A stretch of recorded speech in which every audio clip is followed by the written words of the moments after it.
Nous accueillons Jean-Pierre Raffarin. Bonjour. Bonjour. Ancien Premier ministre, sénateur de la Vienne. On ne vous a pas encore entendu. Merci de nous réserver votre tout premier commentaire sur ces élections, votre première réaction. Vous qui regardez ça peut-être avec un petit peu plus de recul, vous n'étiez pas candidat directement pour cette élection municipale. La première question est simple. Y a-t-il une vague bleu marine sur la France, Jean-Pierre Raffarin ? Non, je ne crois pas qu'on puisse dire ça. Je pense que d'abord, ce qu'il faut dire, c'est que la France va mal. C'est que c'est un vote de déception pour les électeurs de gauche, très forte abstention à gauche. C'est un vote de colère dans un certain nombre de villes. C'est très souvent dans le monde rural une vague bleue très très forte. Je pense qu'on n'a pas encore vu les résultats nationalement, mais dans un département comme le mien, c'est de très nombreux chefs-lieux de canton qui ont basculé, des candidats, des conseillers généraux socialistes qui sont battus, des députés battus. Et donc il y a, je pense, aujourd'hui un mécontentement dans le pays. Et je pense que ce qu'on attend, c'est que le gouvernement entende tout cela. Et au fond, hier soir, le Premier ministre a semblé sourd à ce message. Et donc, si le gouvernement est sourd à ce message, il y aura dimanche prochain une seconde couche pour dire déception et surtout de changer de politique. Et même le Front National, qui est en effet en position inquiétante dans le pays, le Front National se nourrit des échecs de la gauche. On a le sentiment que la gauche ne prend pas vraiment la crise économique à sa juste dimension. On voit le chômage sans cesse augmenter. Et c'est quand même ça le sujet. Y compris dans ces derniers jours, on avait l'impression que le gouvernement était plus obsédé par Sarkozy, qui a quitté le pouvoir depuis plus de 2 ans, que par l'Ukraine ou que par le chômage. On a le sentiment qu'il y a une sorte de scène politique où on s'occupe de l'accessoire et on ne pense pas à l'essentiel. Là est la cause de la colère. Néanmoins, le PS, pour éviter des villes Front National, il y en a déjà une, est prêt à retirer ses candidats partout où il y a un risque. Est-ce que l'UMP doit faire de même? Un cas très précis. Forbach, votre candidat est 4e, il a 12%. Est-ce que vous le retirez en appelant à voter PS? Nous allons en discuter à 14h cet après-midi. Votre position? Mais nous allons en discuter. Ma position entre deux tours, ce sera celle que nous allons prendre tous ensemble. Je me méfie beaucoup des positions très personnelles. Vous connaissez ma position sur le Front National. Elle est irréductible. Donc j'ai une position de grande fermeté. Mais je veux vraiment que nous en discutions. Il est très clair qu'il y a une corrélation évidente entre l'échec du socialisme et la montée du Front National.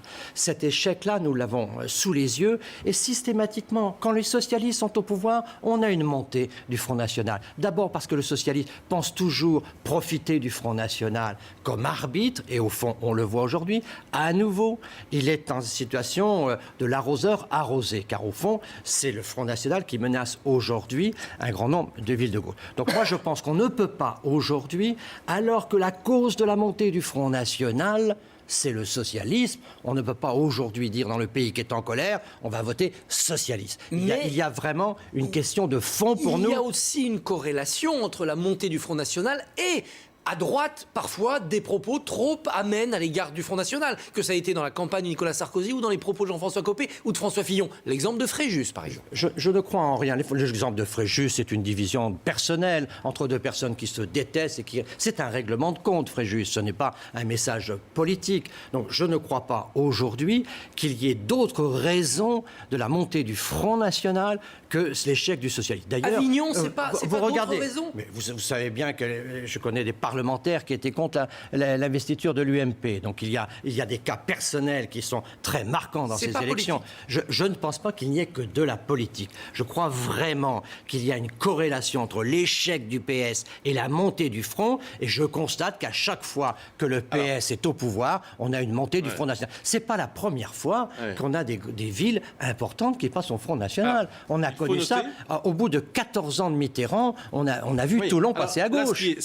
Passer au Front National, pardon. Ce qui est frappant, c'est qu'au-delà des victoires, de la victoire d'Hénin-Beaumont ou des villes où le Front National est en tête, il y a aussi énormément, des dizaines de communes où on aura des triangulaires, voire des quadrangulaires. On va regarder ensemble avec Florent Peffer, justement, ces cas de figure, c'est assez intéressant. Florent.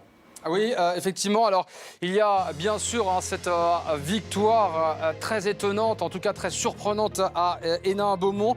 Regardez, elle va s'afficher, c'est Steve Briouat qui l'emporte dès le premier tour. C'est une surprise, mais le Front National arrive en tête dans plusieurs villes. Je vais vous en donner quelques-unes. À Perpignan, par exemple, Louis Alliot avec 34%. Encore à Forbach, où c'est un second tour très ouvert, avec Florian Philippot qui est à 35,75%. À Béziers, on en a parlé de Robert Ménard, qui ne fait pas partie du FN, mais qui est soutenu par le parti de Marine Le Pen et qui est très loin devant, 44%. Ou encore à Saint-Gilles, un score important de Gilbert Collard pour le FN. C'est le cas également à Avignon, à Fréjus, Tarascon, Brignoles. En tout, regardez ces chiffres, c'est très intéressant. Le Front National a gagné 472 conseillers municipaux et sera présent, selon le Front National, sera présent dans 315 villes au second tour. Merci beaucoup Florent. Jean-Pierre Raffarin, est-ce que c'est, comme le dit Marine Le Pen, la fin de la bipolarisation de la vie politique ? Je ne crois pas qu'il y ait toujours bipolarisation dans cette vie politique. Par exemple, c'est vrai que le Front National est arbitre, mais moi j'appelle aujourd'hui l'UDI et l'UMP à bien se rassembler. Si l'UDI et l'UMP sont ensemble, on gagne Angoulême.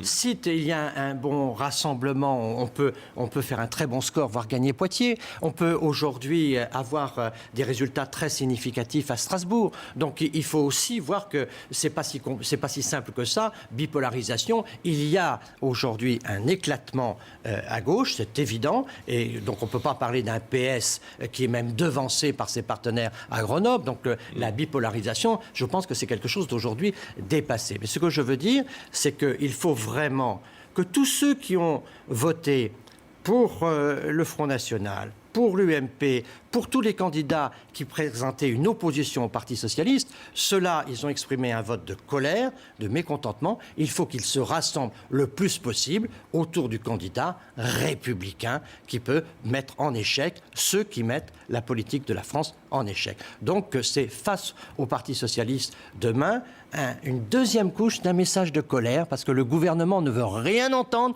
ne change pas de politique, qu'il nous parle d'emploi, de sécurité, qu'il parle de baisse des impôts. Le président de la République nous parle d'un pacte de responsabilité, des allègements de charges. Le 14 janvier, nous sommes aujourd'hui fin mars, il n'y a toujours rien dans le pays, alors qu'on perd 60 000 entreprises par an en ce moment. Il faut changer de gouvernement, changer de Premier ministre. Il faut changer de politique.